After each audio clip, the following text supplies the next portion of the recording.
Assalamu alaikum. Good afternoon, good evening, everyone. My name is Sakina Naqvi. I am the moderator for today's webinar. I have the pleasure of introducing two educators today who will be presenting. Fortunately, they're both Saimas. So Dr. Saima Batool completed her MBBS from Jinnah University and Master of Science in Medical Education from the University of Lahore. She's a fellow of AMEE and a certified healthcare simulation professional and a certified autism and ADHD practitioner. She has conducted multiple workshops at national and international platforms. Dr. Saima Rafique. Dr. Rafique is a dedicated OBGYN with a passion for improving female health, particularly in the field of urogynecology. She's a professor OBGYN in the University of Lahore, Pakistan, where she's actively engages in undergrad, postgrad teaching and research students. Professionalism and ethics are her special areas of interest. We are also blessed with Dr. Gohar Wajid today, who will be the chair of today's webinar. I would request and invite him and also would love for him to conclude our program today. Thank you, Dr. Gohar Wajid, and Dr. Batool and Dr. Rafique, the students are yours. Please take Thank over. you. Thank you. Thank you. Dr. Sakina, can you give me the rights of co-host? You have it. I'm unable to share the screen. Okay, let me give again.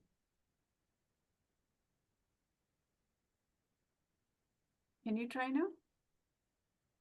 Oh, sure. Yes, thank you.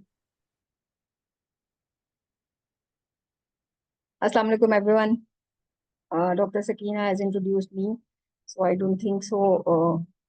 This time, we are really thankful to SIVU for providing us the opportunity to discuss our thoughts and ideas. You must have, I assume that you must have one thing in your mind, why this topic?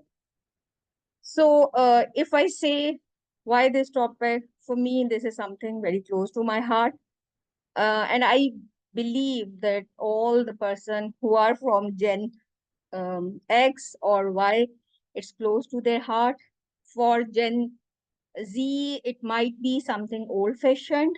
And at times I believe that they are right because they know many things. At least they know something more than us about the digital professionalism. But the thing which is lacking is the person who are training them or they are teaching them. At times they do exhibit something that is not accepted as norm in digital space. And moreover, we will see that it was a challenge even to discuss or even to come up with a single definition of professionalism.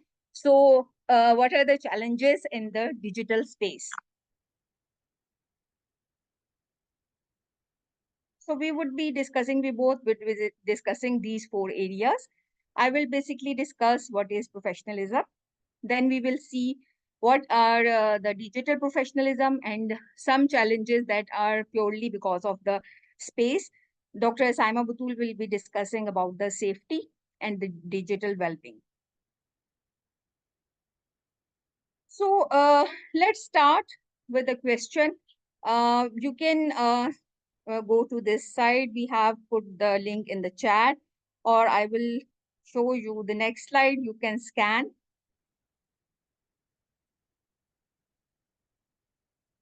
Scan the code.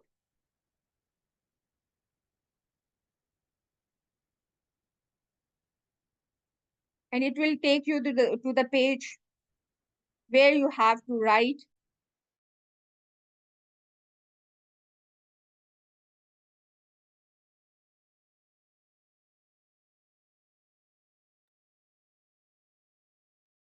So are you there?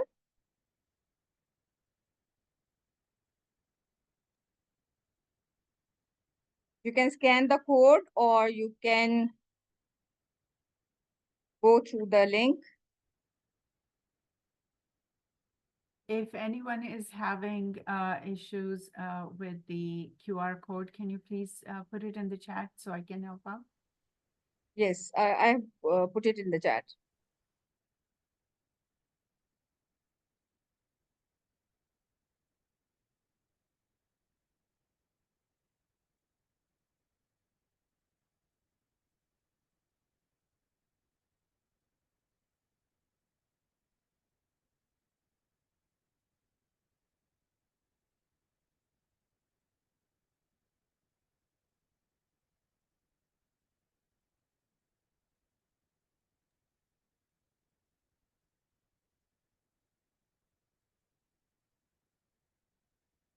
If you have some difficulty, you can write even in the chat. One attribute you want to send. Okay, very nice. Can you see the screen?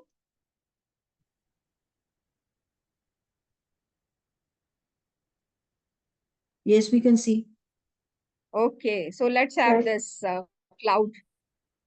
So understanding, considerate, honest, empathetic, compassionate, professional. Very nice. Honest to his profession. Professional. Okay. We can only see the QR code, but not the results, Dr. Saima. Okay, sorry. I was asking you the same thing. I can share you the even the result, or I can stop share and I can show you the Menti results.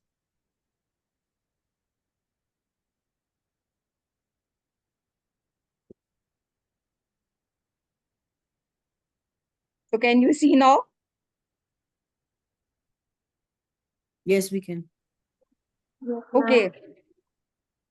So we have honest to profession, understanding, empathetic, dedicated, professional, honest, team worker, compassionate, communicator, dedicated to his duty, considerate, and punctual. Okay.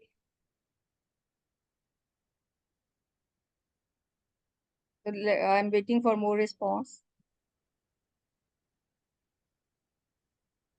Lifelong learner, very rightly said by Raja Saab. I can Pragadish Raja. Pragadish. Thank you, Dr. Saima, for helping.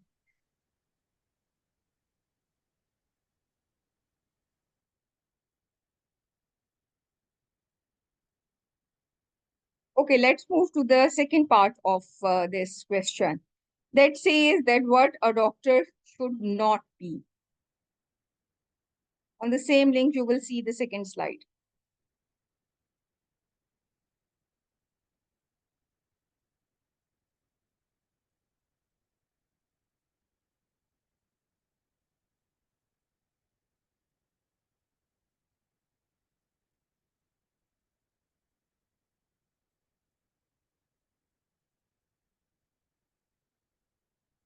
So what a doctor should not be.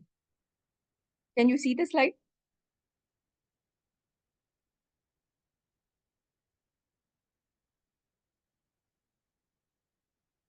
Yes, we can see, but there is no answer over Yes. there. Okay. Yes, fear for very. Okay. So can you see the size of the response? So unethical must be written by more than once. That's why it's bigger. Tempt, greedy, egotistical, selfish, uncommunicative. Very nice. Thank you, everyone. So we have more in the chat. Greedy, impatient, liar, yes. As asympathetic, uncommunicative, consistently cold. Maybe can you please write in the chat what you mean by consistently cold?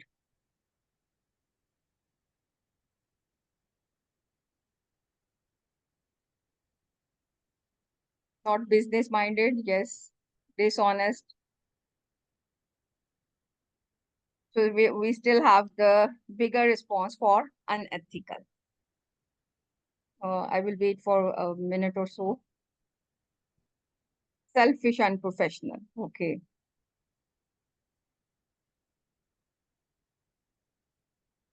Arrogant. Yes. Oh, okay. Thank you. Now I got the idea. Thank you.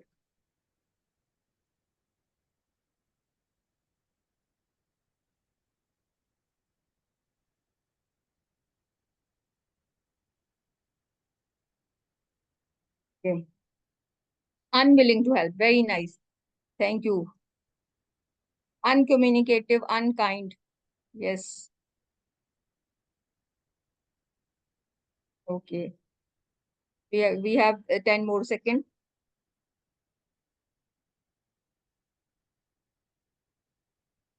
Proud. Yes. Very right. Old, maybe not affected by situation. Yes. Maybe you can say that he must respond to the emergency with certain behavior, and he is not empathetic. What I can get. Maybe I'm right. You can write in the chat box. Caustic. Okay. So thank you very much for your response. So let's see what you have jotted down and what I have to show you. Basically, see, we have to see so many things in our doctor as a professional. So I had actually made it like this, and you will see that everything you have told me is in this. So there are certain characteristics which we relate to the doctor as a healer. So as a healer, he or she must be caring, compassion, insight, openness, for respect for patient dignity and autonomy. Then certain characteristics are under the role of physician: competence, commitment, confidentiality, altruism, trustworthy, integrity, honesty, and code of ethics. Then as the professional, when we say professional, it means a person who has a skilled or a learned job. So autonomy, self-regulation, association, institutions, responsibility, or teamwork. So this can be a definition of professional. I I believe this is the most, you can say, the concise definition. A set of values, behaviors, and relationship that underpins the trust that public has in doctor. The professional behavior actually refers to the observable manner, the way we are communicating to someone, and conducts of professional that can be viewed and assessed by public. So it's very clear from this definition that this is a sort of contract. I will show you this in the next slide. This is a definition which I can find in the book by Harden. This is actually, the reference is from Dr. Muhammad's article, and I will show you another model from the article of Dr. Muhammad. In simple word, professionalism means the skill, good judgment, polite behavior expected from a trained person in order to do the job well, namely the good conduct. So it's very clear that professionalism or medical professionalism is actually a status, is not an inherent right, but is guaranteed by the public or society. So actually, what we have done as a medical professionals, we have contract with the society that the society demands we should fulfill a role of healer, provide an altruistic service. We should exhibit code of ethics, accountability, transparency, and respect patient autonomy. On the other hand, we as a doctor or professional demand autonomy, role in public health policy, some balanced lifestyle, some non-financial reward in terms of respect from the society, and then obviously some of the financial rewards too.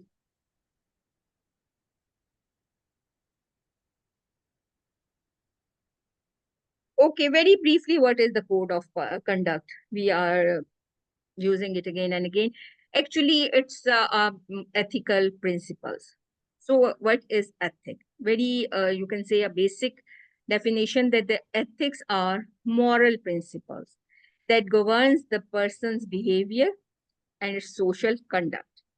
You can say that ethic is what is good or bad, right or wrong in relation to our moral duty and obligation.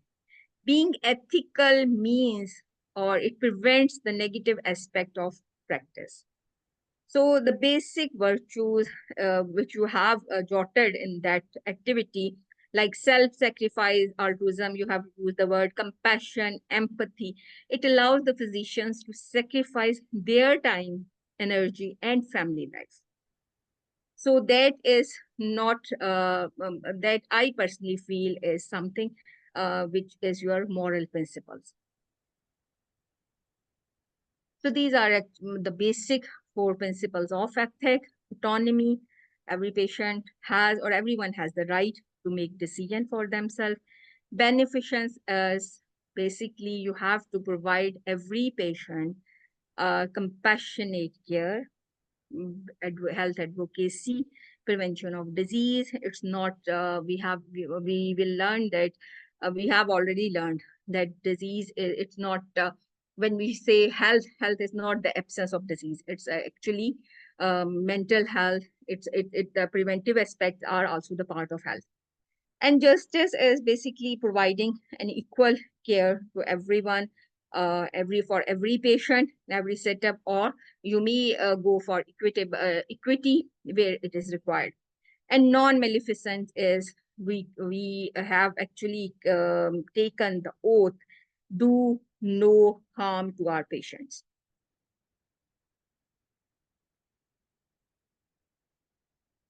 I like this very much, and I used to use it for the undergraduate lectures. Just for the sake, this I feel that when we say that the compassionate care, it's a continuum from pity to compassion. So, a simple questions, pity maybe I acknowledge your suffering, sympathy, I care about your suffering, empathy, I feel your suffering, and compassion when I want to relieve your suffering. So ideal is compassion, but at least we should touch empathy for our patients. For me, this is an example of compassion with the resource and with the capacity of this person that he has made this vehicle free transportation to the hospital for patients in need. So let's have a quick idea on some of the frameworks that are available for professionalism. So this is ABIM framework of internal medicine. We have 6 attributes of professionalism, starting from accountability, altruism, excellence, duty, honor and dignity, and respect for others. And then there are the negative counterpart of practice here, abuse of power, arrogance, आप सबने कहा नहीं होनी चाहिए. It should not be the part. The lack of conscientiousness, greed, misrepresentation, conflict of interest, self-referrals, acceptance of gift.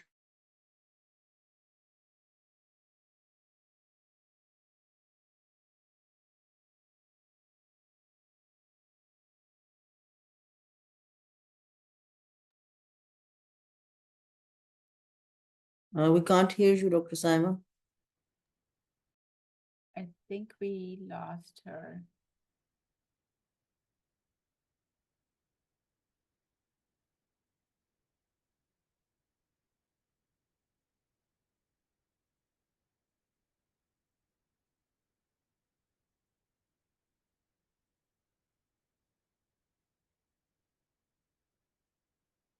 Let's give her a minute to rejoin.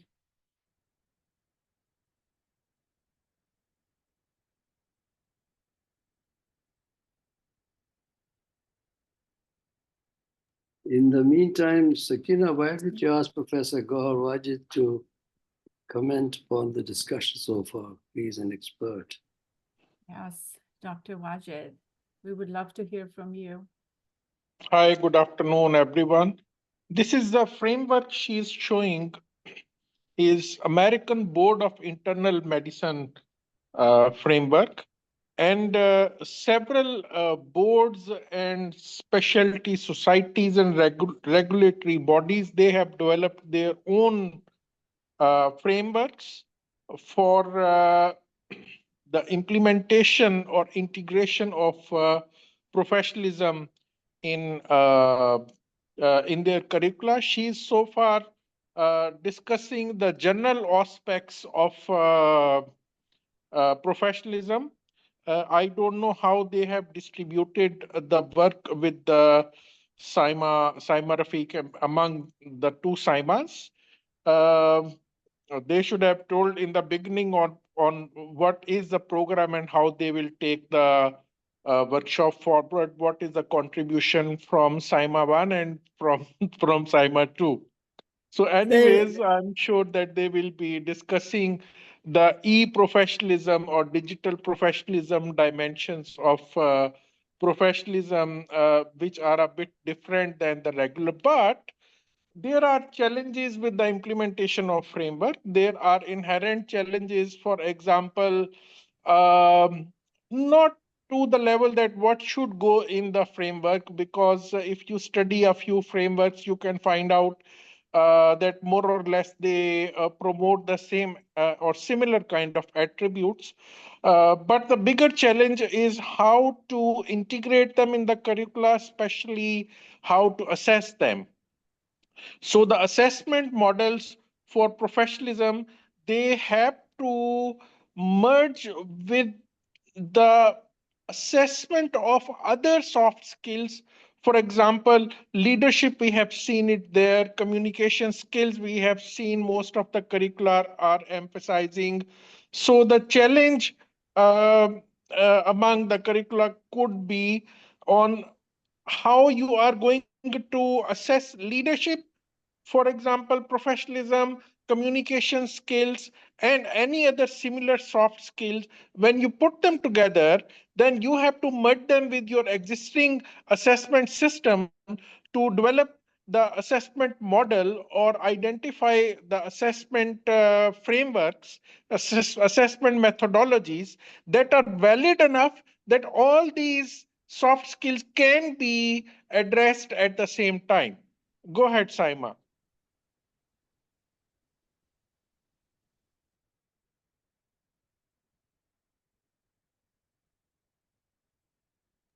Okay, so I got disconnected. So where I have to start? I actually got to know after the message of Dr. Simon that I am disconnected. You are talking about ABIM framework. Okay, so we have done the ABIM framework, the negative parts and all that. So if we have to take advice from Quran, what Quran says, or what I can find is criteria who should be hired. And it is basically inspired from the story how the Prophet Musa was hired by Prophet Shuaib. And it says that there are two basic attributes that are there. One is the competence or kavi, trustworthiness or amin. So I have tried to jot down some of the attributes here. You may find them relevant, or you may have any suggestions you can give. So I have basically under the trustworthiness or amin, I feel that honesty, ethical conduct, confidentiality, accountability, they all come under this umbrella. Then four-gate model, a very favorite of me, and I guess Dr. Gohar will also add to this model. It says that there are four gates, and the number one gate is how we deal with ourselves. we should know two things. One, what is our self awareness? What is the self awareness? What we are capable to do, and self management. Number two gate is dealing with the task. So if you're doing something, do it with excellence and do reflective practice. Third gate is dealing with the others, that is respect for others and confidentiality. The fourth gate is actually overarching all three gates, and it says uh, dealing with Allah, and it has two Dr. parts: Saima, self-accountability. Dr. Saima, Yes. Mr. Yogesh is asking a question in the chat that what is altruism? Please explain it before you go further. Okay, altruism is keeping the patient before your priorities. That you are sacrificing everything for the patient's benefit. This is altruism. Even we have seen most of the physician, even they are sacrificing their life or their family time over the services of patient. That is altruism. Hopefully I have clear. So the fourth gate says that when we are dealing with God, there are two things. One is self-accountability, that being a Muslim, we have a fear 24/7 that we are being, we have to stand one day before the God, and we have to give you can say that we have the accountability of all our actions. And number two is self-motivation. The self-motivation explains that we do expect, we do not expect the reward of everything we are doing in this world. There are certain things that would be being rewarded in the life hereafter.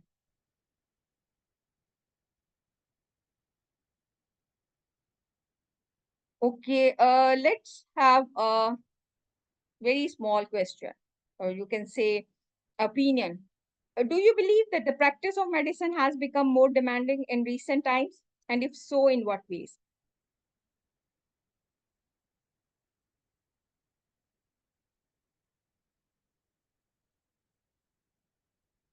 Any idea? You can put it in the chat box. You can open the mic, I guess.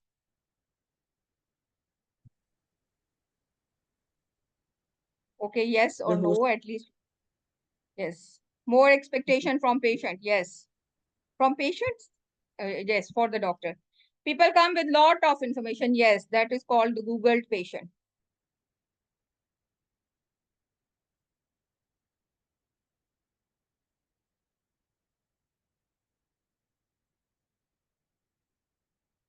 So basically, in my opinion,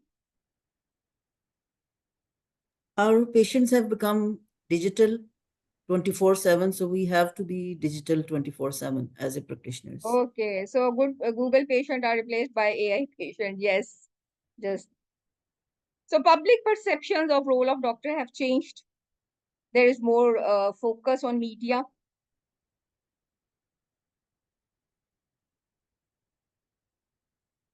Then the rapid expansion of medical knowledge and skill, the revolution in information technology, the desire for more equal engagement between patients and healthcare practitioners, multidisciplinary framework, teamwork, the diversity of healthcare providers, and then the introduction of e-health and telemedicine.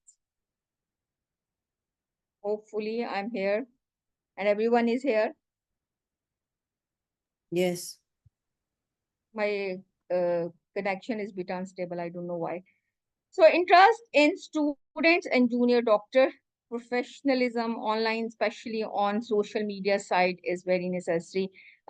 This is a scene which we are actually having in our OPDs, theaters every day, even in our homes.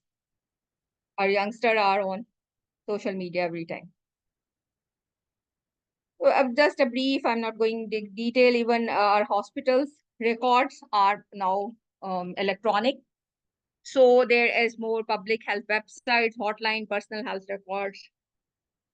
Even for our professional assessment or development, there is more of emphasis on e-portfolio, social media accounts, Facebook, and there are then LinkedIn, etc. So That's why. Another concept being a teacher, the sir was discussing. Now there are two distinct kind of practice. Even we ourselves are e-teacher and e-learner. So all the medical teachers are now medical e-teachers. And we have to role model the positive behavior which we want us or we wish that our students should exhibit. Yes, how to protect digital record, very rightly said.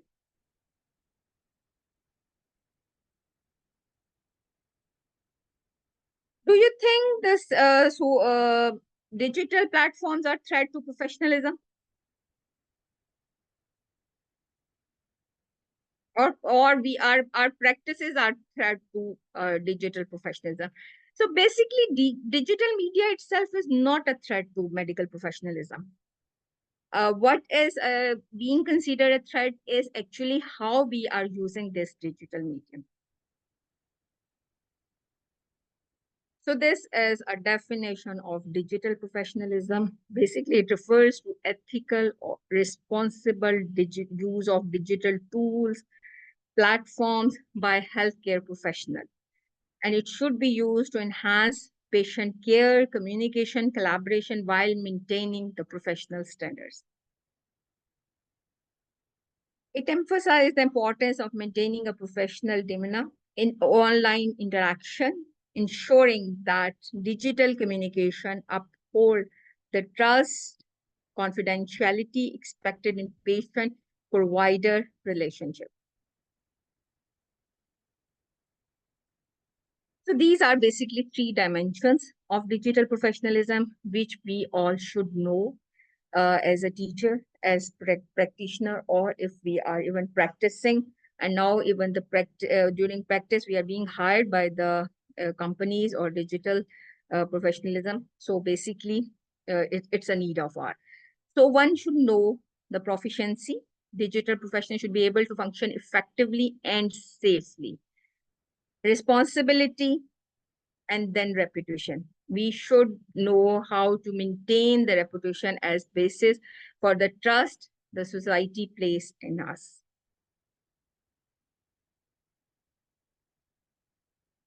If we see CanMed now, there is a full competency for health professional. This is actually the e-health competency for postgraduate medical education. Sir was expecting something to discuss about teaching and learning. Sir, I will touch it, but basically I feel that this is something that even we need the basic knowledge to be used again and again.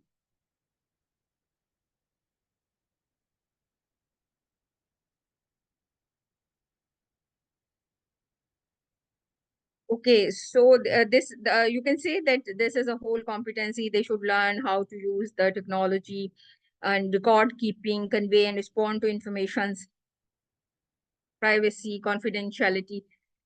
So this should be kept in mind, and those who are involved in teaching and training, they should know that this competency need to be achieved. So what if we compare the digital professionalism and professionalism? So what is the difference? Number one difference is the nature of interaction. Here we are some of the time telemedicine or other platform, you are interacting virtually. So your information should be very clear, and ideally a precision in written exchange should be achieved. Number two, this is more important in both places, but I will show you in the next slides why it's more important in digital professionalism. The ethical considerations, especially the confidentiality in a public digital space. Then obviously there is some benefit of this digital digital space, this virtual space, that you have a more accessibility, and it allows the professional to reach the broader audience.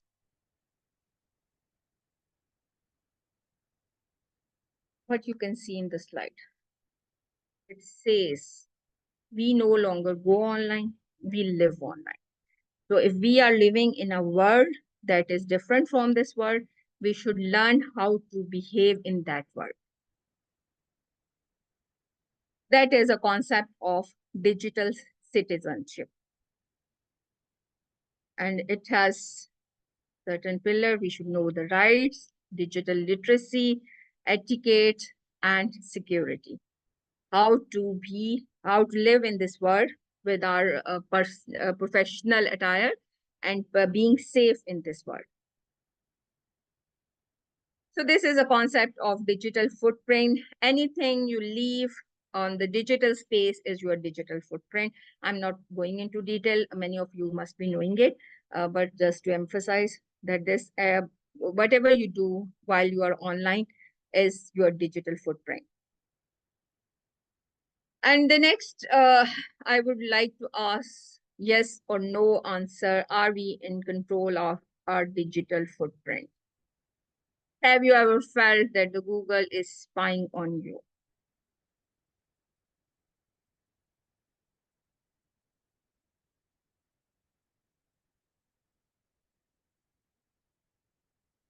No.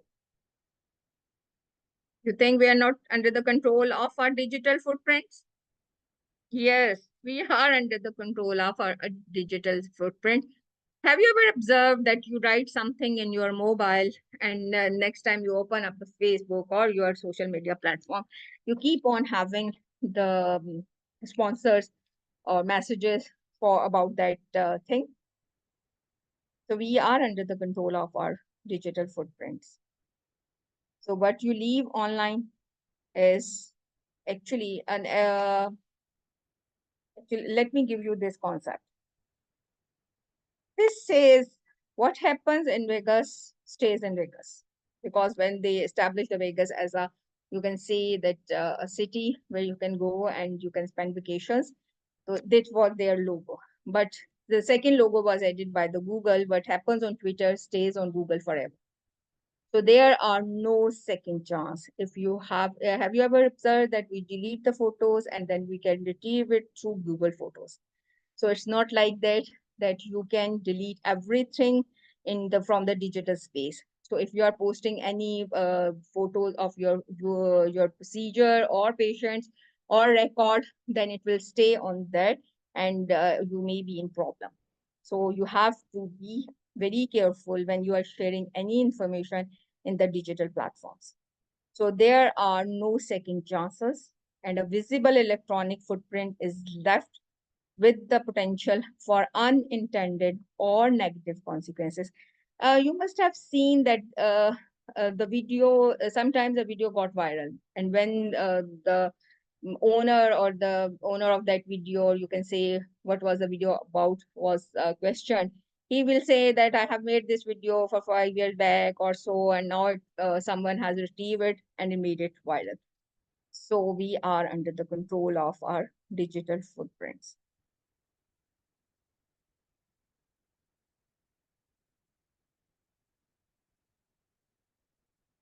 So it's very important when you are a medical professional and you are having a digital or virtual identity. So you have to look for your virtual identity.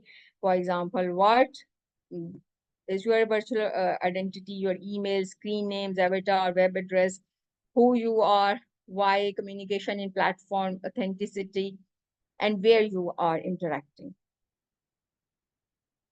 These are the etiquettes. Just most of us, we know it, but when we are posting something or we are in digital space, at times we forget. So I have kept it again just to memorize that. Remember, we are human. We have to behave ethically. We should know where we are and what we have to respect the privacy of other people in the digital space. We have to show ourselves good in the digital platform, share the expert knowledge, keep the disagreement healthy, and respect other people's privacy. So let's see what are the challenges of digital professionalism. For me, the most important challenge is this. We have so many platforms related to medical teaching and learning, patient record, and so. And whenever I open, I feel very sad. There would be pictures, procedures, not respecting the confidentiality of patients. And these are actually why I'm discussing it is the reason this. When you see that your supervisor is posting something without the taking account of confidentiality of patient, then the student or even the medical student, what they will learn. An example, this was a very viral photo. So what do you think is the breach in professionalism in this picture? So I have made it more artistic. It's an artistic picture. So what is the problem in this picture?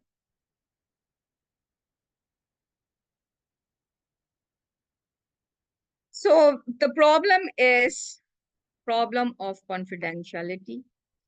This doctor may be in problem because of the institutional application, what he is doing. So the picture should not be shared like this. He may mask the face of the baby, or the identity should not be disclosed. Another thing, we have the right to know each and everything about the public figures. So again, the problem.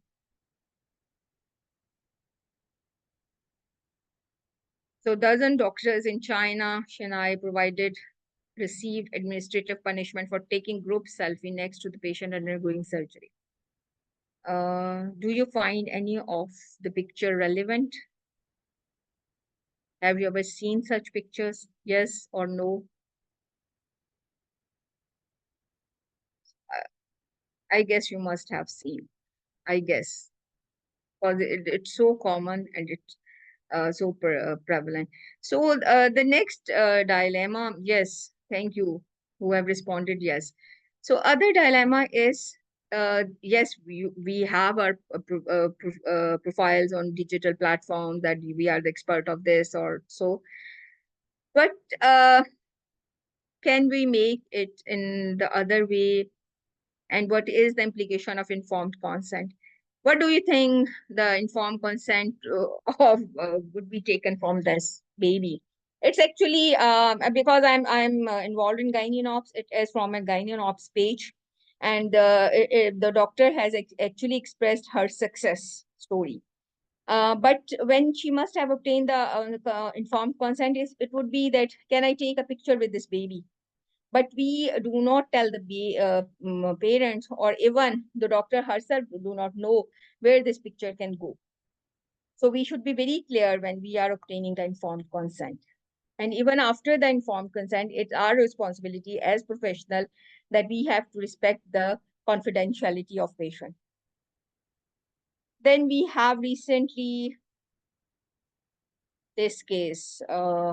We have a very well-known social media influencer, he is doctor, and he shared views about some of the fact. He shared the fact that the watermelon is being injected by the injections of screens or some colors to make it more tasty or so.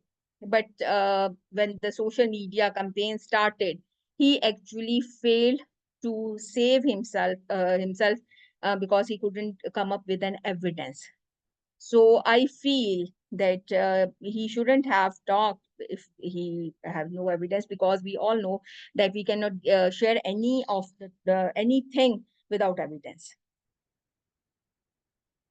So the next challenge is how to respond back to the feedback, because these forums are open for the feedback.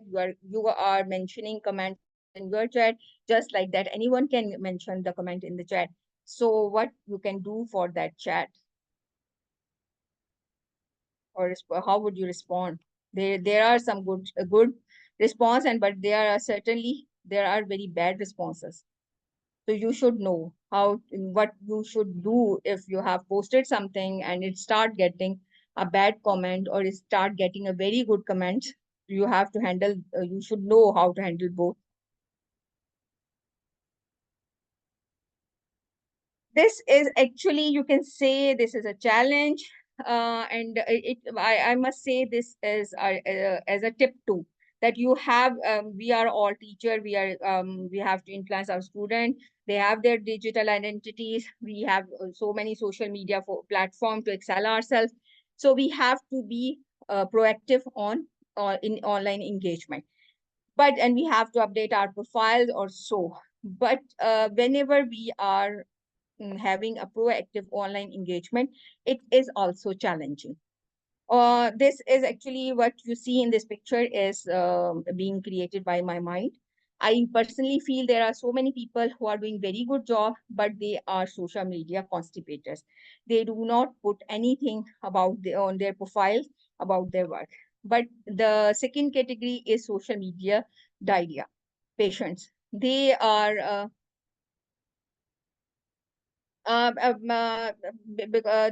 everything they are doing, it would be in social media.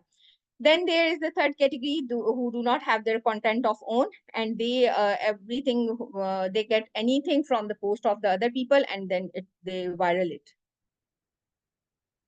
And what if you are in the social media space or you have page, what sort of friend you should have? There are two categories. One are the one who are who send hearts. So they should be there for your encouragement, but too many would make you in your comfort zone and you cannot grow. And then the vomiter, definitely you have to avoid them and you do not confront with them. So this is a very simple thing. What you post, think before posting. Another challenge is that you have to maintain your professional identity.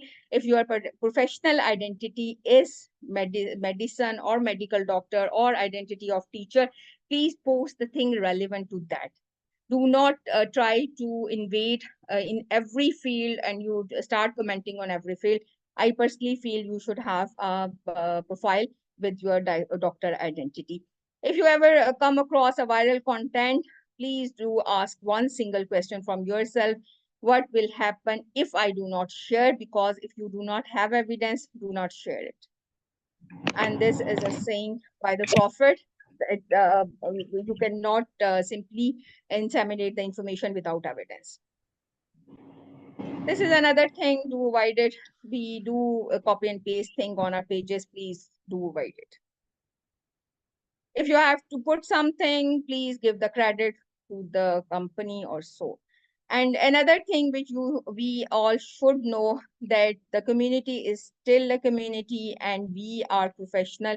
We cannot do gossiping online. These are the certain tips how you can improve your attire in a professional space.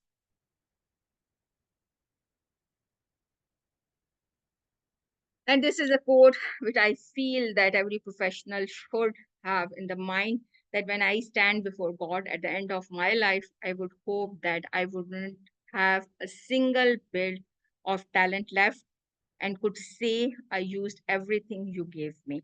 Over to you, Dr. Saima.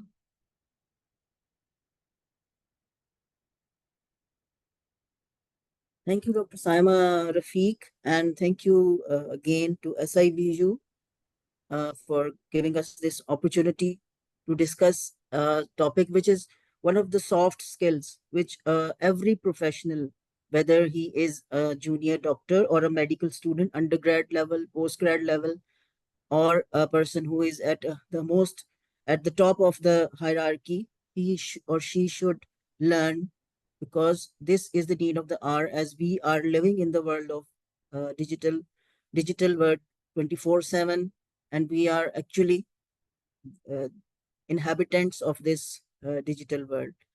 So as Dr. Saima Rafique has discussed about the digital professionalism and about different concepts related to it, now comes the point when we should discuss something which is related to how to ensure the digital well-being and how can we improve the digital well-being. So for that purpose, let's have a discussion. This part of discussion will cover certain things which are related to digital professionalism. The two things which I will discuss, they are improving your digital footprints and digital well-being. Now, first of all, let's see how can we improve our digital footprints. First, I want all of you to recall and share a social media comment or post that you regret uploading. There must be someone which afterwards you have regretted. Can anybody share if it's not very personal? If it's a general related to some patient encounter or related to a friend or so, anybody who can share, or if anybody wants to talk can unmute him or herself.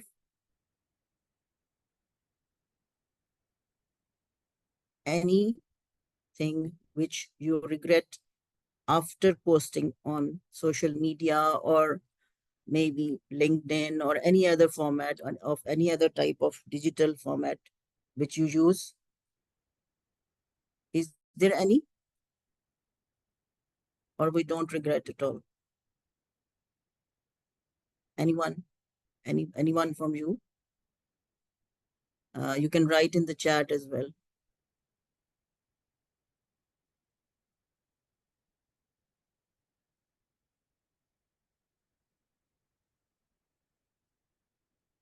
One message, yes. What does it say? Dinner pics. Okay. Why dinner pics? Why did you regret that you have posted a dinner pic and a picture of a dinner? Writing email without greeting. Yes, we regret afterwards. Yes. So there are 2 comments so far.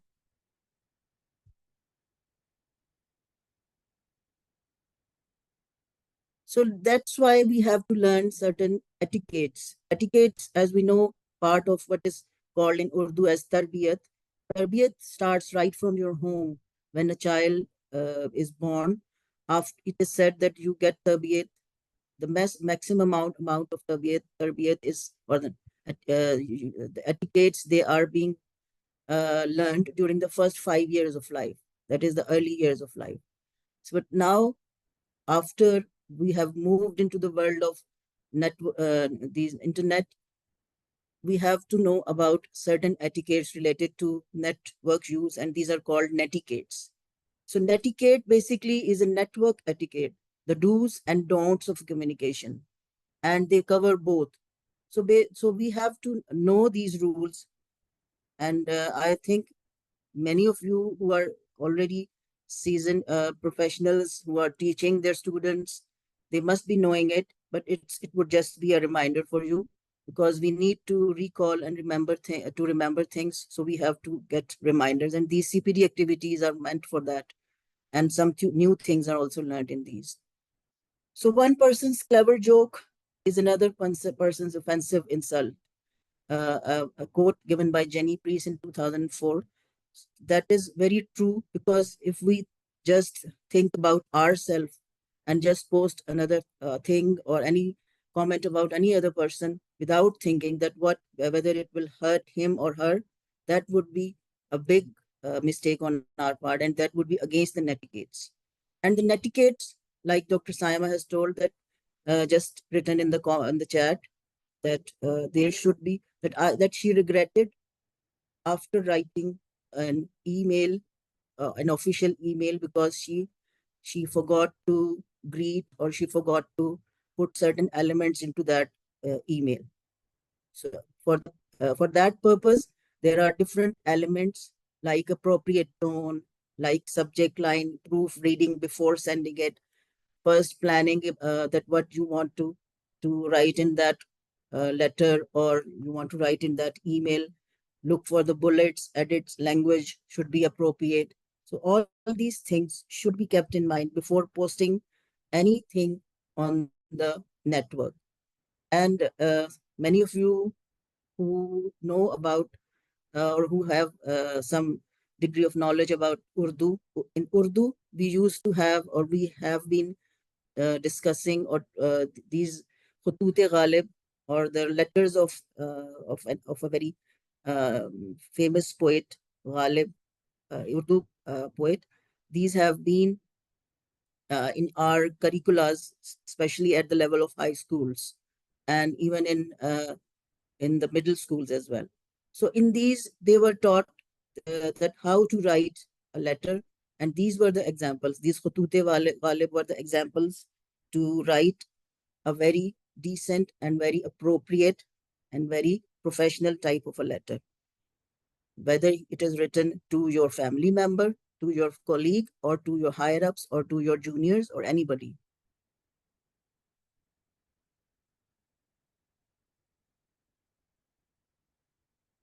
Uh, can you hear me? Yes, we Saima. can. Yes, we Okay. can. Okay, thank you. So there are 10 rules that we should follow while we are using the digital spaces for any purpose. For any purpose means for professional or for personal purpose. Number one is that if you are writing something on the on a Facebook or on a Twitter or in any other social medias, especially social media channels, remember that you are a human, and for those who are writing it, they are also human. So make it personal, do no harm to others. You can share and express the feelings, but keeping in mind that the people who are reading, they are just human as you are. They are not stones, or they are not without any soul. Second important rule to know is that lurk to learn. Know that what are you writing or where you are in the digital space. You have to see what are the permissions, what are the practices allowed on that particular digital space. And that's why there were amendments made and privacy settings being done on Facebook and Twitter and other social media areas. So first, understand it. If you are posting something by yourself or you are resharing someone else's post, first understand what does it mean and then post it. Without understanding, without looking into it in detail, don't post it. Third rule is that up in this part of the in this era, the online life is thought to be reflecting your real life. The people who are reading your post, they think that it is real. So follow the laws, be ethical, and don't steal anything from others. Always try to give disclaimers, or if there are copyrights, follow those, and take permission from the person whose post or whose material you are going to use. Then there are other rules like respect time and bandwidth. If you have posted a message on, for example, a social media site, and the other person has not responded, think about that he may be sitting in some other part of the world. For example, there may be a difference of 12 hours or so, like we are here, and in UK, it is 5 hours behind us. So if at night, if, for example, at the time of maybe midnight, if I write something and I think that the person should respond immediately, it's not possible. Secondly, there may not be same internet bandwidths available. So in some areas, there it is just 3G or 4G. In others, in other parts of the world, it could be 5G or even higher than. So keep this in your mind as well.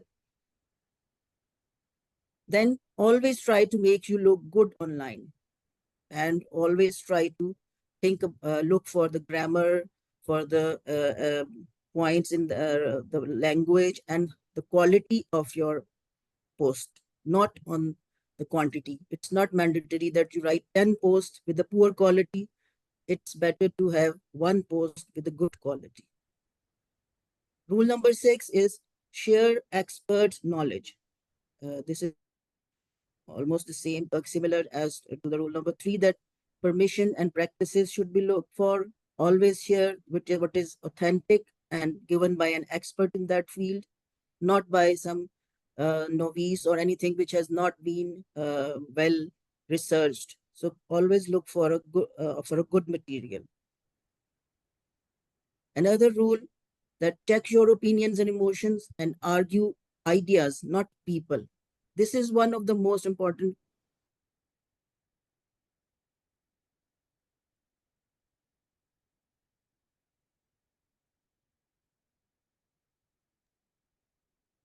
Looks like we lost Dr. Batool. Dr. Wajid, would you like to give us some few words on this topic? Thank you so much.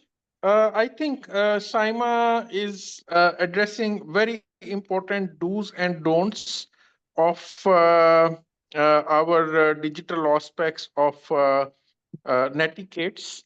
Uh, we at the WHO level, we have prepared a course on digital, some of the digital aspects of teaching for medical teachers that we plan to launch it very soon. There are two presentations in the course. This is going to be an online course free of cost and asynchronous, so you can attend it on your own time. I will certainly share the link in the group once the course is out. There, I remember there are two specific presentations, not modules. There are 6 modules, but within the modules, there are presentations, topics that have been addressed. One is specifically on digital well-being of students and teachers both, and the second one is on e-professionalism.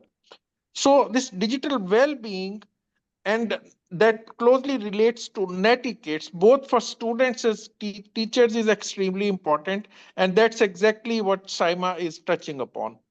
Thank you.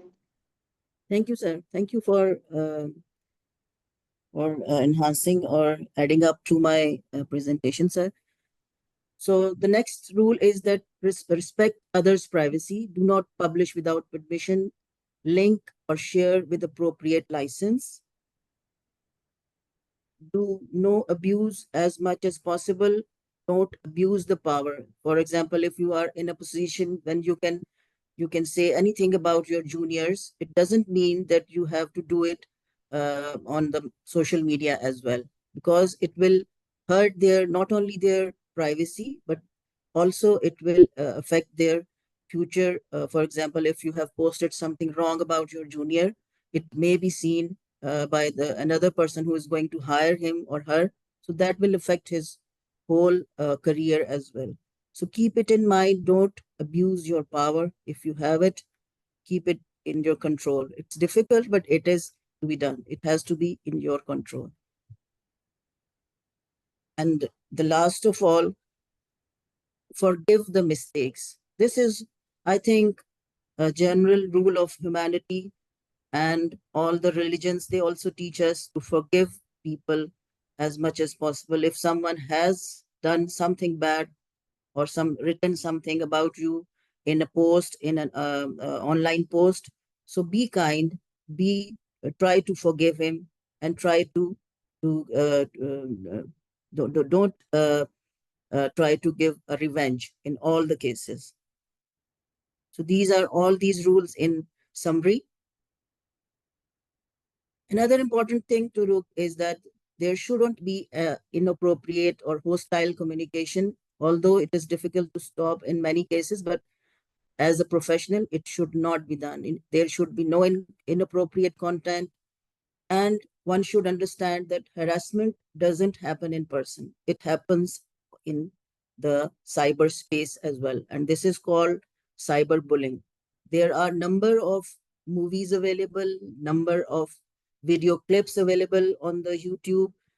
I will show you some, just give you an idea to look for those movies, that how does cyberbullying or an abuse of power, or sometimes just for the sake of having fun, the people have ruined. And there are very lot of incidences of even these suicides because of this thing. So don't abuse your power on the internet. People, they do get hurt, and to some to that extent that they may end up their lives.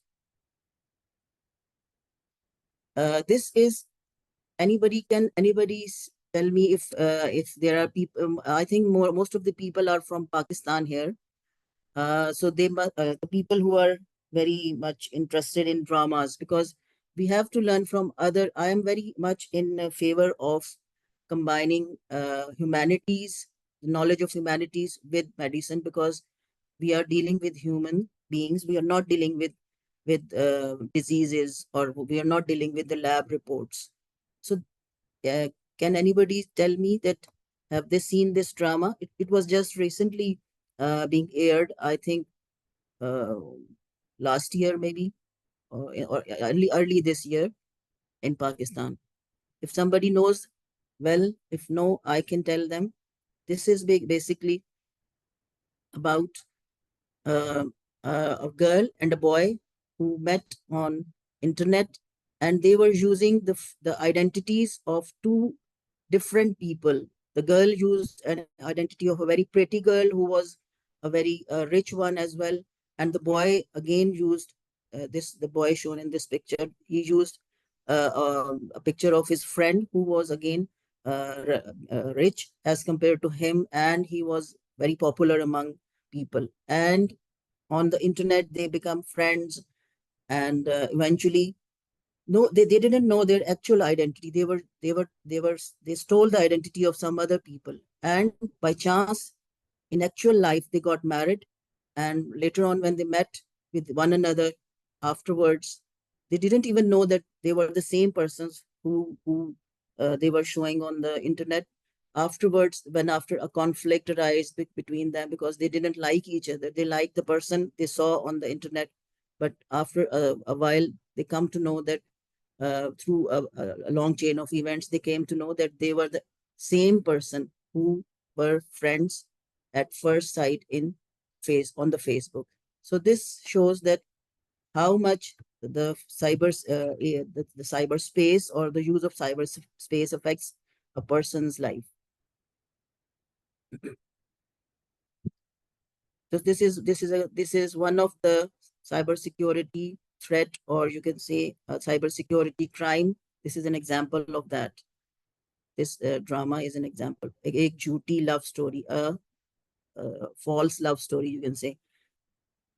Then this is another one of the one, you can say, one example that we come across very often, that the people or the people working in the hospitals, the staff, younger the you can say the nursing staff or other healthcare professionals, they start soliciting patients to go and to for some other practitioner. This is again a wrong thing to do, and they do it on the internet as well, through WhatsApp or through emails, that patient should go and visit another doctor who is giving commission to these healthcare professionals. Again, this is one of the dilemma of current practice in healthcare, and it is wrong, definitely. And what happens if we don't use or don't take care of these netiquettes? Cyberbullying, toxic online behavior, negative digital footprint, and there will be release of your personal information. So again, a question. I think we are short of time, so I won't go for the details, or I will ask you to write it in the chat, and my fellow colleague could read it, and we will respond it at the end. So what is cybersecurity? Cybersecurity, again, we think as doctors and other healthcare professionals that we need not know much about. Previously, we were thinking, and maybe some of the Generation X people still think that we should not, we don't have any time, or we can't spend that much energy on learning about cybersecurity and other important things which are related to current world of cyberspace. But this is a wrong concept. We are teaching people who are mostly from Gen Z or millennial, or maybe few millennials as well. So teaching the undergrad students or the postgrad students requires a good knowledge of digital digital knowledge, as well as applying that knowledge for the purpose of study, because the student now wants you to give him or her the PDF formats of different lectures or articles or anything like that. So that's why if we are not well versed, we can go, we can be left behind, or we can perish. You can, as we used to say, that publish or perish. But I think it's now not only publish, but publish and learn about cyberspace. Otherwise, we will perish as medical educators. So it's different cybersecurity threats. Many of you must be knowing about the viruses. They are very commonly seen. We come across even in our own equipments, in our laptops or in our tablets. There is some, if there is some virus attack, it will delete all your information. There are people who are who are actually computer specialists. They are specialists of um, uh, they are computer science specialists, and they subspecialize in a field which is called computer hacking, or they hack or take the in all the information from other websites, and they make that website non-functional. There are malwares, there are Trojan horses, and some people are very expert at password cracking. So if we know about this in detail, or maybe may not be in detail, if we know about the basics of cybersecurity as medical educators, we will be able to combat or to protect ourselves. And that will be important for maintaining our digital well-being as well. For the there are few tips for the cyber safety, very you can say easy tips which everyone can follow. First one is that update your software and operating system. I have seen that few of my colleagues, they said that whenever an update comes to you from, for example, from the Google or MS, Microsoft Word or PowerPoint, we don't update it because it will be harmful, or we won't be able to cope with that. We have to put more effort and learn that. That is a very wrong concept. The computer experts or the computer science experts, they always recommend that update your software whenever an update comes to you. Apply it to your laptop or to your tablet, whatever, or to your mobile phone, whatever you are using. Secondly, always use an antivirus software. Better to use a paid version, but if not, you can use a free version as well. Although it gives very less protection, still it should be there in your devices. Then use strong passwords. It should not be the name, your second name, or it should not name of your wife or your child. It should be a relatively different, all something which other people can't guess. So it's not easily guessable. Then do not open email attachments from unknown senders, because there would be viruses attached to that many a times. So it will again harm your computer data altogether. Do not click on links and emails from unknown senders, and avoid using unsecure Wi-Fi networks. For example, if we go to a mall, there are malls in Lahore which are very famous, like Packages Mall, and one is Expo Center. And when people go there, there are free Wi-Fi, but these are the networks which are, although very tempting because they are free, everything free is tempting, but that would be very seriously affecting your cyber safety, especially to your mobile devices as well as to your laptops. So don't avoid using those. Then there are few other things which should be done. Am I audible? Yes, you are. And what Islam says about this: you who believe, do not let one set of people make fun of another, and do not defame one another. Do not insult by using nicknames, and do not backbite or speak ill of one another.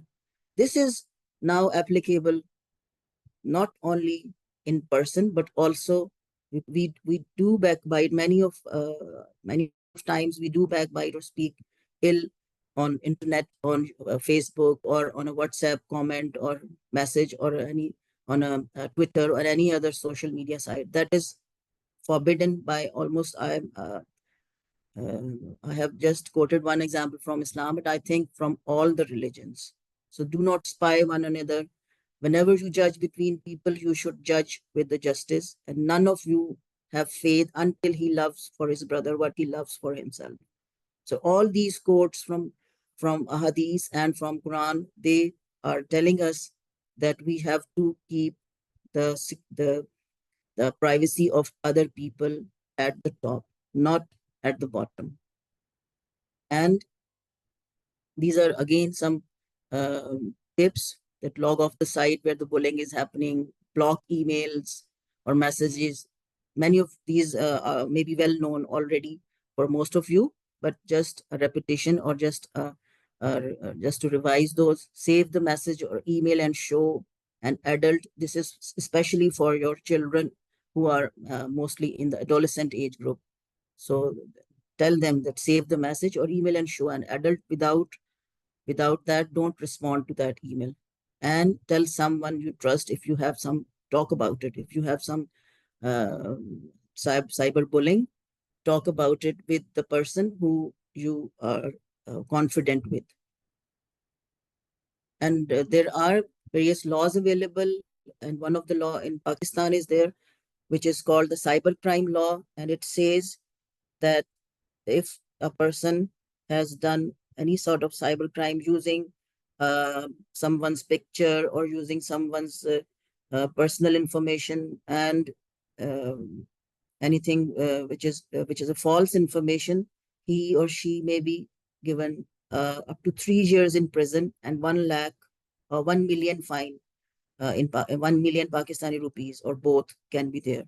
So this should be kept in mind, because there are laws and people now can go to the law enforcement agencies to file their suits. Then, what are the 9 keys of digital citizenship? One is always keep a password and do not share it with people whom do you not know, and try not to share it with even try not to share it with your family members. Protect your private information, your phone number, address, and email as much as possible. Never share it with other people. Personal information, again, should be kept very personal, especially in the schools or in med schools. Do not share it with the people whom do you not you don't know about. Photos should not be, and especially we are very fond of putting photos with other people's children. No, that's again a big no. You cannot post it if even if you like a child or you think that the child is very cute. Don't post based or put his picture without his or her mother or father's consent. That is against the law. There is again a movie about that. I'm fond of movies, so I always quote movies. I will just give you few which you can watch, which are related to the digital well-being and digital problems which arise because of that.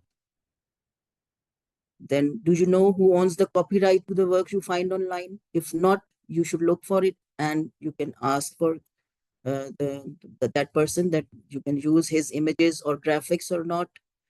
And always take permission, get permission for the work that you use. For example, if I use a slide, even a PowerPoint slide from Dr. Saima, I always take permission from her, or if she uses mine, then it is vice versa. So that is very important thing to keep in mind, to be a good, responsible and professional and ethical digital citizen. Again, the same thing, professionalism, personal. Are you the owner of your digital voice? Have you considered how you are perceived by others? So you are actually a brand in yourself. So always, people will always like or that brand which is good, which is better to opt for. So make yourself or present yourself as a good brand. These are few examples in which the cyber crime were conducted, and the people they even were accused and put in jail. One from the UK.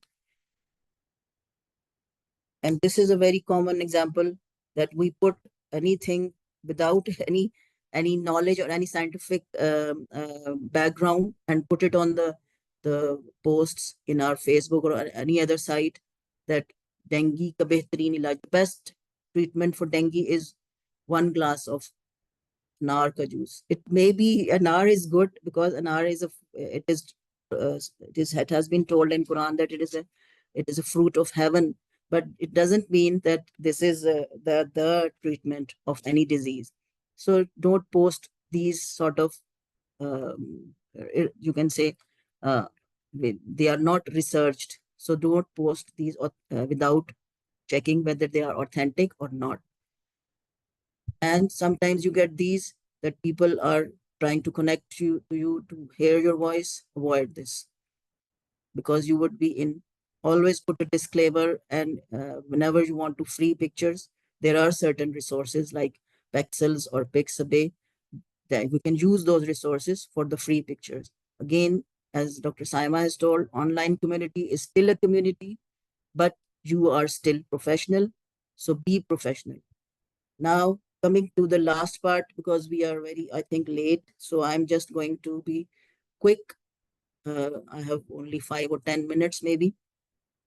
What is health? What is your digital well-being? The capacity to look after personal health, safety, relationships, and work-life balance in digital settings. As we take care of our physical health, we have to be now in this era, we have to take care of our digital health.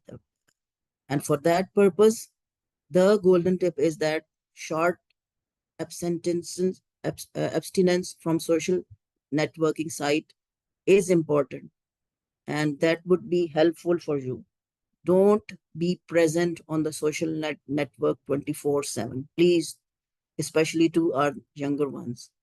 And what these are the proven, you can say, health hazards that use of these sites, all the sites on the net, they will affect your eyes, your neck, your hearing, and sometimes your posture. They are associated with weight gain and opacity, lack of mobility, the sleep pattern is disturbed, and the circadian rhythm is all destroyed, you can say, or is all upset, depression, mood disorders, and increased risk of cancers.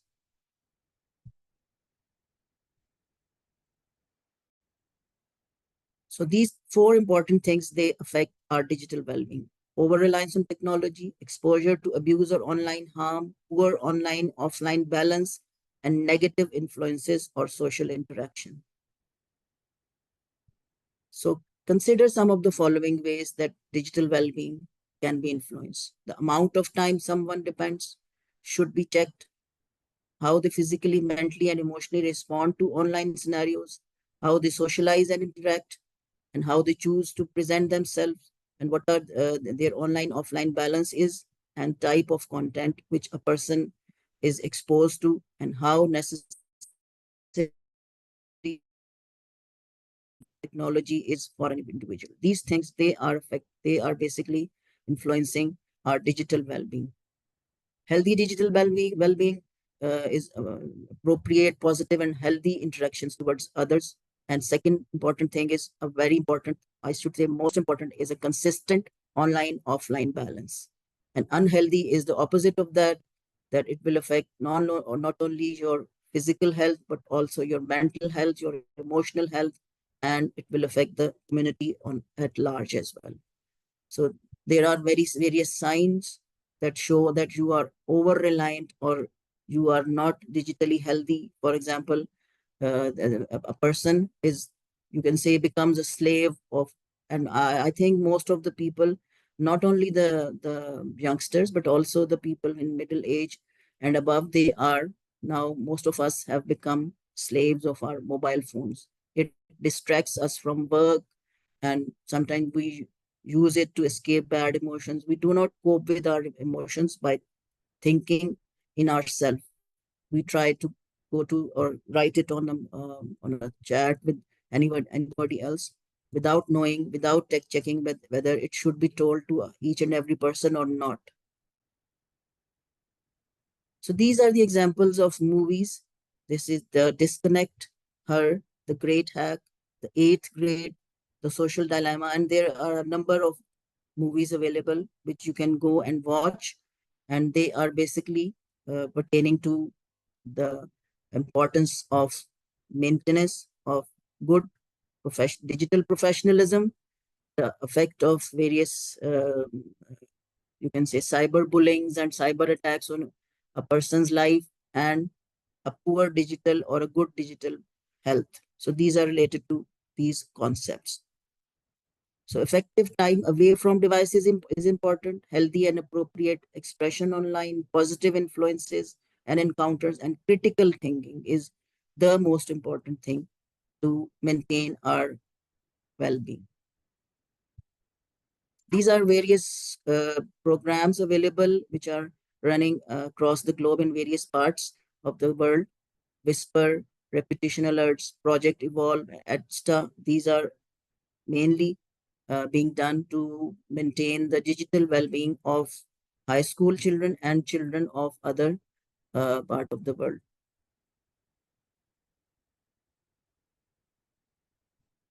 Google offers a well-being app, which is one of these is Google Wind Down. We can use it.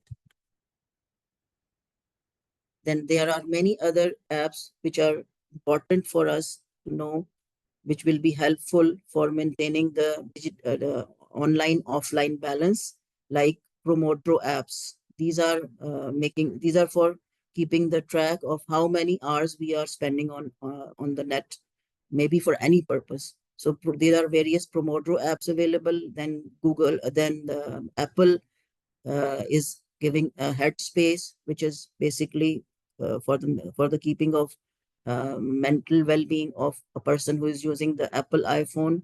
And another app is Calm. And I was just reading yesterday that a person wrote on its website that after using this app, initially she used the free version, and then later on when she bought it, she found that her sleep pattern become better. She was using various sorts of meditations or yogas through that app, and it was also helping her maintain her well-being, plus her physical as well as um, her psychological well-being.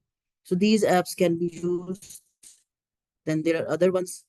For example, this forest app is there, which is again for the mindfulness purpose and keeping the person away from the device.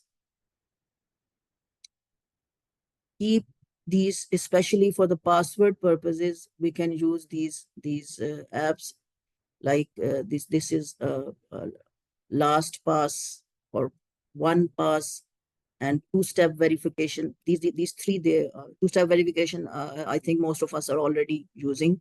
So these are important to maintain your confidentiality and keeping your digital health in a very good manner. And we are aware of these apps, Google Fit and this health app on the for the Samsung users as well. This tool is available. Again, I'm just not going to into the details because we are quite late. Digital professionalism mapping tool. So you can write it and you can use it. It has the site has a very a very smartly made short video that how to use it, and you can assess that how much professional and personal area of digital AI space you are using and how you can adjust it after some time. So people use this app, and after 1 month or so, when they think that they are more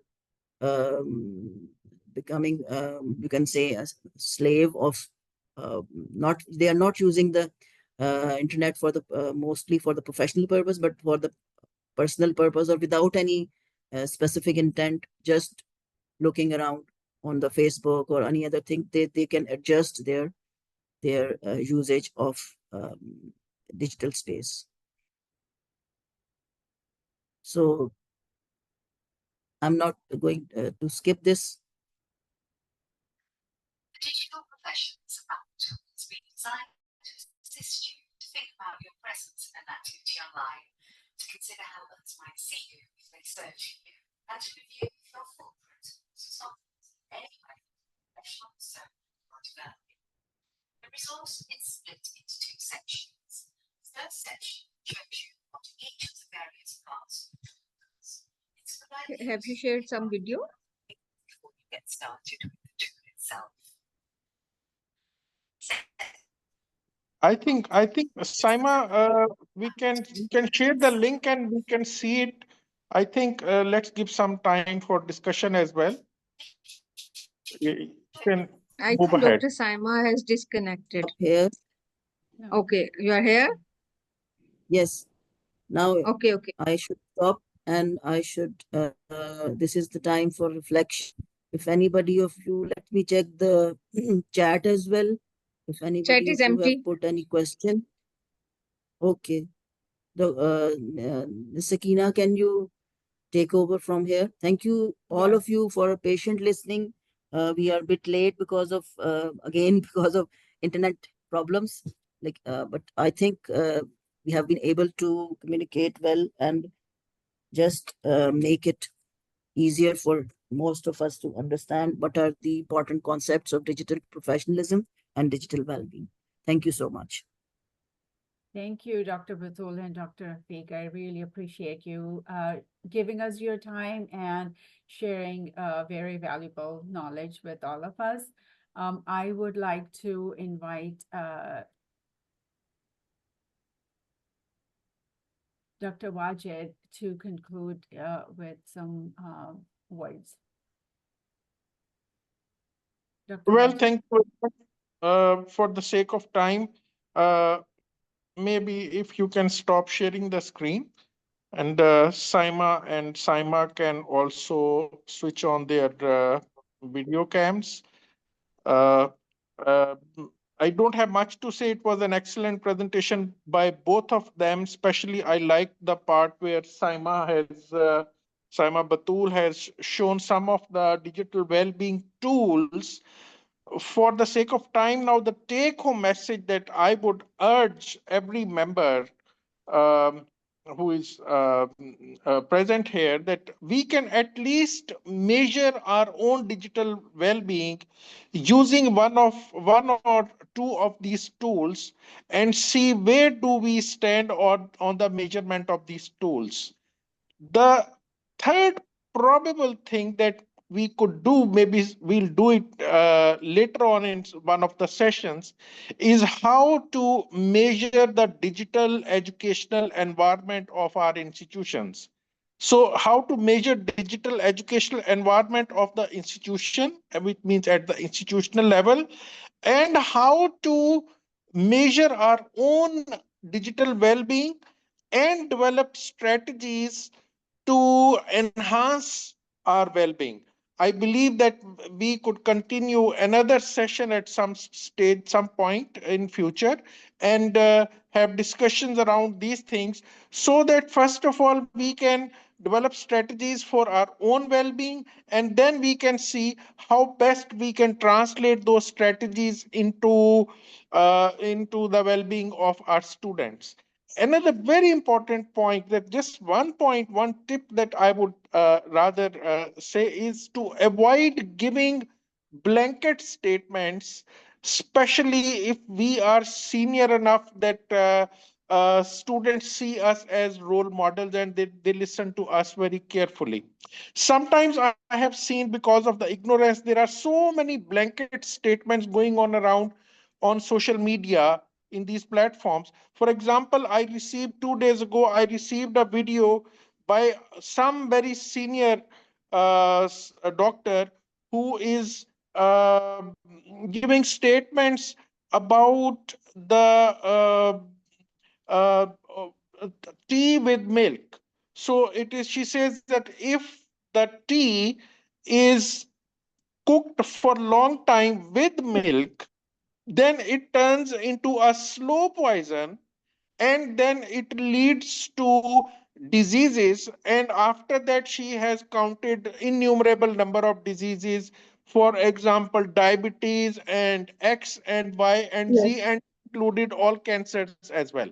So we being at the senior professionals level and being professional persons, because these videos they get so quickly disseminated But in and built into different groups, that then it is not possible to retrieve them even if they are right or wrong. So be careful when we are giving these kind of blanket statements, because it is unethical, it is certainly unprofessional as well. I would end it here. Thank you so much for a wonderful seminar. thank you so much, sir. Thank you so much, Any sir. question, any comment? I would request all the Please share the participants presentation. to turn on their cameras so that we Can I Well, can have have group a photo? picture. could I have the Mr. last Khalil, word? sir, by sir? Could I have the Yes, last word yes, by sure. Yes, sir. Yes, sir. complimenting you Please. both? Excellent talk by both of you. Excellent, excellent. Each and every word is so precious, words of wisdom. And that is compounded with जैसे सोने का वो सुहागा जो लगा दिया वो हुजूर तशरीफ ले आया किबला हमारे तशरीफ ले आया तो लुत्फ आ गया Gaurav ji Jazakallah, sir. Jazakallah, sir. Yes, sir. Thank you so much, sir, for giving us this opportunity. बहुत शानदार बहुत शानदार ये आपको I think you should do in 2 sessions because so much you can learn Yes, from sir. each one of you. And inshallah, we'll do it again when you have time. We can divide it in 2 sessions. Sakina will get in touch with you and we'll probably invite you again in Sure. December if convenient. Thank you Sure. so much, sir. Thank you, boss. Thank you so much, sir. everyone. Thank Thank you, you. sir. Sakina, Thank you. can we have a Thank you, picture? everybody. We We can have a group photo. If A group Yeah. If you photo. turn on your cameras, please. yes, sir, everyone can turn on the camera. We have Just for actually a, more for a than second or so. we have more than 2 screens. Yes, we can take 2 pictures, madam. Okay. Yes, thank you, sir. Okay. 1, 2, 3. Everyone, please. 1, 2, 3. Thank you so much. We are really thankful that this is such a time and everyone is here and we are still having mashallah 31 participants and it was 45 participants in the webinar. Thank you so much. Thank you. Assalamu Thank alaikum. you. Thank you, Take Sakina. care. Good night. Good night.